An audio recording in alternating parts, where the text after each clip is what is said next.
Kobe's 4 consecutive championships transformed the Cleveland Cavaliers into a true powerhouse, with Cavs owner Dan Gilbert sparing no effort to make winning titles a not-so-difficult task for Kobe. Their mutual dedication made fans in Cleveland eager to taste the sweet joy of a 5th straight championship, and the city of Cleveland itself became a basketball mecca that all veteran players yearned to join. So during the 2009 offseason, Gilbert was almost always ready to comply. Any star he wanted would unquestionably and gladly head to Cleveland without hesitation, and being recruited by name even became a badge of honor.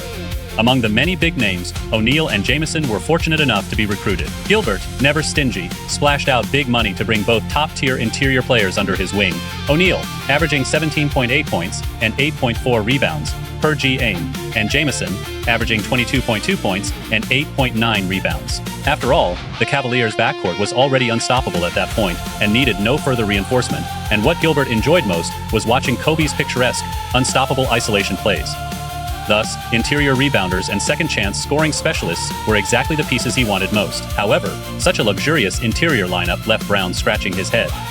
Yet, the visiting fans clearly favored the highly respected Ilgauskas, forcing O'Neal, who had started his entire career, to reluctantly accept a role off the bench. Luckily, with Kobe anchoring the team, despite their diverse personalities, the stars got along quite harmoniously.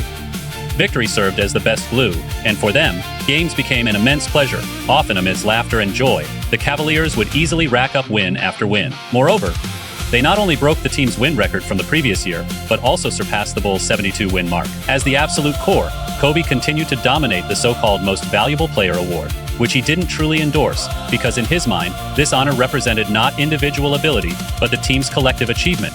After all, if he were on a weak team, no matter how dominant his individual performance, he would never gain recognition from media members who might not even watch the games, let alone win the trophy that only they could award.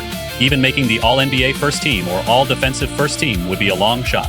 Of course, if he had a good enough relationship with the media and resorted to underhanded tactics behind the scenes, he might still get his way. So the only thing he truly cared about was winning the NBA's highest honor, the championship, which can only be earned through genuine ability to repay the entire city of Cleveland for an entire season of hard work and to reward the veteran players who had come to join him.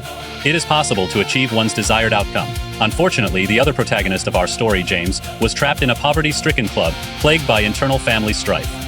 He had long been lacking strong supporting teammates. Therefore, despite consistently possessing all NBA first-team caliber offense and all defensive team caliber defense, he could only watch helplessly as Kobe, surrounded by a prestigious franchise, established a super dynasty belonging to Cleveland. Just imagine how earth-shatteringly lucky he would be if he could have teammates of the same caliber as Kobe. It is worth noting that at this time, the Cavaliers' rotation lineup was even stronger than the Lakers' starting 5. Fortunately, in this season, the Lakers finally avoided their nemesis, the Spurs. In the first round, they engaged in a grueling 6-game series against the Nuggets and finally advanced to the second round for the first time in a while. In these 6 games, James' monstrous stats completely transcended the triangle offense. By glancing at his incredible stat line, you can fully imagine his dominant performance without even watching the game footage. Looking across NBA history, it would be very difficult to find anyone else capable of leading such a Lakers team to defeat such a powerful Nuggets squad. In the second round, the Lakers faced the Portland Trail Blazers, led by Roy and Aldridge. Looking at the roster matchups, the Lakers only held advantages at the small forward, power forward, and center positions, while being at a clear disadvantage at point guard and shooting guard. Therefore, this matchup was destined to be a brutal battle. From the opening tip of Game 1, the two sides engaged in a heated contest. However, the Lakers' weak perimeter play let them down, especially Fisher, who was moving as slowly as aging fish, making even the older Miller look like a flash of lightning. With just over 4 minutes remaining in the game, the Lakers trailed the Trailblazers by a narrow margin. Could they secure the home court victory? Let's take a look. Fisher facing Miller. Passes inside to Gasol. The ball goes in. That is an assist from Fisher. A magic level pass. His lead pass is exceptional. The ball goes to Aldridge. Turnaround jump shot. What a beautiful shot. This is truly a thrilling offensive battle. The game is getting more and more intense. Now, James has the ball. Batum is guarding him. Now it is Bynum. Gasol puts up a shot over Aldridge. A great response to Aldridge's previous basket. Gasol's ability to score seems to be constantly improving. That is a great play. Aldridge, he scores on a cut, and what a dime to set him up. Both teams running identical blueprints. The ball goes to Brown. Here is James. three-pointer is coming. He knocks down a three for his team. James is ready to take over the game. It seems he is growing tired of the boring tactics. The ball goes to Aldridge. With only 6 seconds left. The ball goes back to Batum. Three-pointer. He knocks it down from beyond the arc. That is a strong response. You hit a three on us, so we immediately hit one back. On the perimeter, Gasol. James facing Batum's defense. James with a floater. The rebound is grabbed by Camby. Now Miller has the ball. Passes to Roy. Aldridge puts up a shot over Gasol. The Trailblazers score again. It is an absolute track meet. Both defenses are completely giving way. Now James.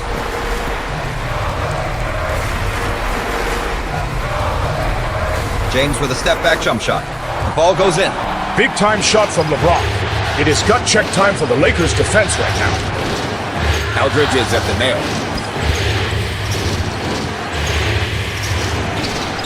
The ball goes in. Aldridge gets another 2 points. Gasol's defense is too soft. He needs to be more physical. The Lakers are in a tough spot now. They need to race against the clock. James on the perimeter. The rebound is grabbed by Camby. On the perimeter, Batum. Gets hit hard, no good on the shot, but he's heading to the stripe for a pair. He misses the first. He surely wants to make that one. He makes the second, and now up by 7 points. Lay calls a timeout. If the Lakers want to win this game, they need to shoot more threes and must increase their defensive intensity. They can't afford to give up any more points.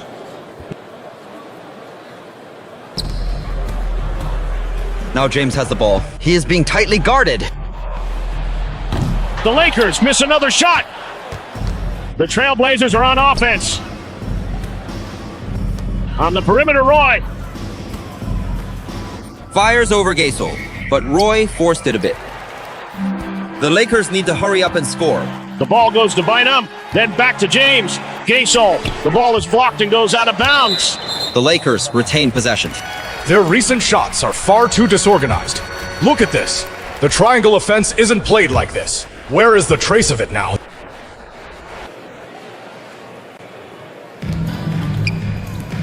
A three-point attempt, and they miss again. What on earth are the Lakers running here? Who could have ever predicted a finish like this? With Fisher and Gasol missing consecutive three-pointers, all either clanking off the rim or being blocked, the Lakers lost any chance of a comeback. If the game continues in this fashion, even their ability to advance past the second round becomes a huge question mark. However, anyone who can read the statistics can see the problem at a glance. Despite paying a hefty luxury tax, the entire 2010 Lakers roster, aside from James, did not have a single teammate who could score 20 points. The Lakers front office's ability to bring in reinforcements was truly terrible, making it impossible not to feel sympathy for James' dominant stat line of 42 points, 11 rebounds, and 6 assists. Even the four-time champion Kobe could not match that. Speaking of Kobe, aside from the team's record, his stats in field, goal percentage, rebounds, and assists were all far inferior to James's. In Game 1 between the Cavaliers and the Bulls, Kobe's playing style was also clearly less team-oriented than James's. Even when faced with double teams, he still chose to force shots, rarely even using the pick and roll, one of the most common tactics. In the first 4 minutes of the game, it seemed like he only had eyes for the basket. Watching the entire first quarter, he didn't have much interaction with his teammates, and his teammates merely did their own jobs.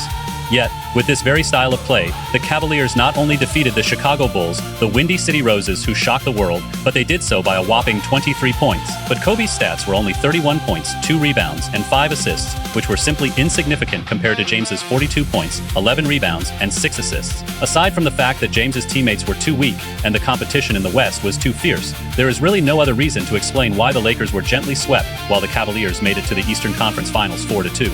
If you compare the two players' stats for the entire series, a feeling of pity for James and anger at the Lakers front office's inaction becomes almost uncontrollable. It's a pity that swift horses are common, but a true bowl is not, with the Lakers once again sadly exiting in the Western Conference. The double leading man drama once again turned into a one-man show for Kobe. As the saying goes, a scholar who has been away for 3 days must be looked at with new eyes. let alone the Cavaliers and the Celtics, who hadn't faced each other in 2 years. In their last matchup, the Cavaliers needed a full 7 games to narrowly defeat the Celtics. But this time, the Cavaliers were armed to the teeth. The depth of their roster was historically elite, so the deeper the game went, the more apparent their advantage became.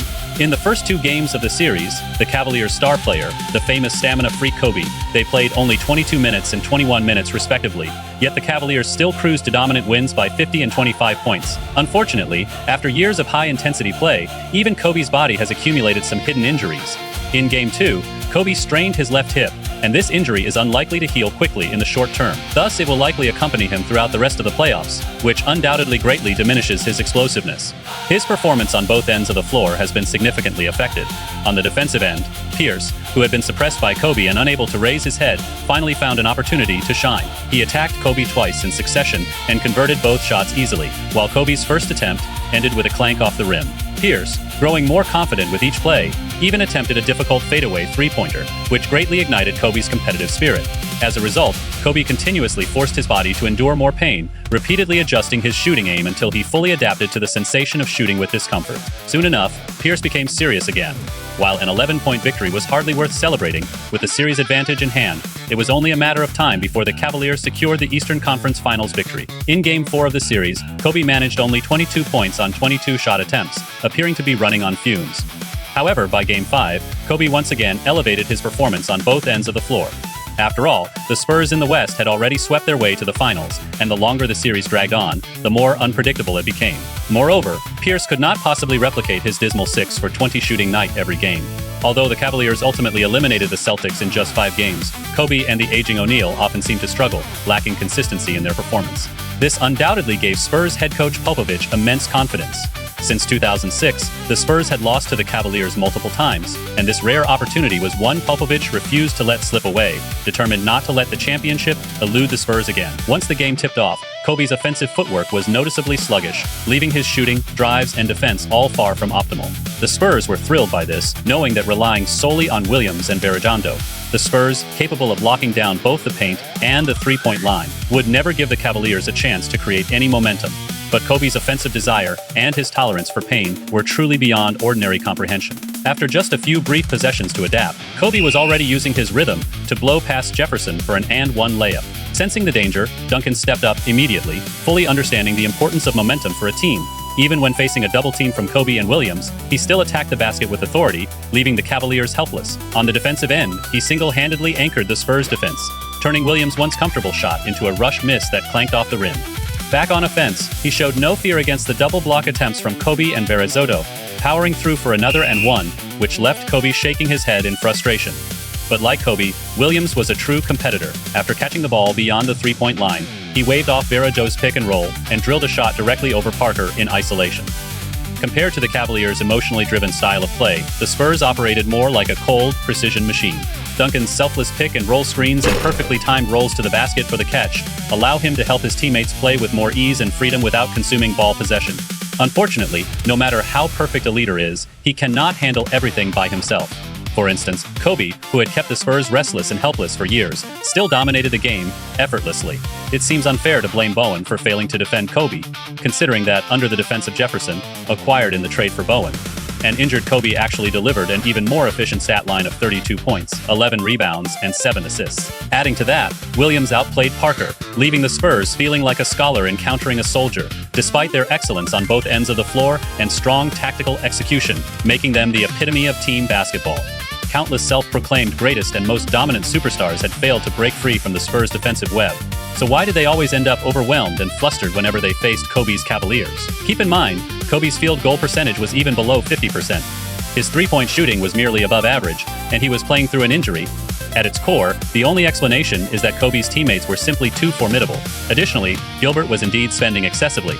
From 2007 to 2010, the Cavaliers had been paying among the top 3 luxury taxes in the league for 3 consecutive years, with a total payroll nearly $40 million higher than the Spurs.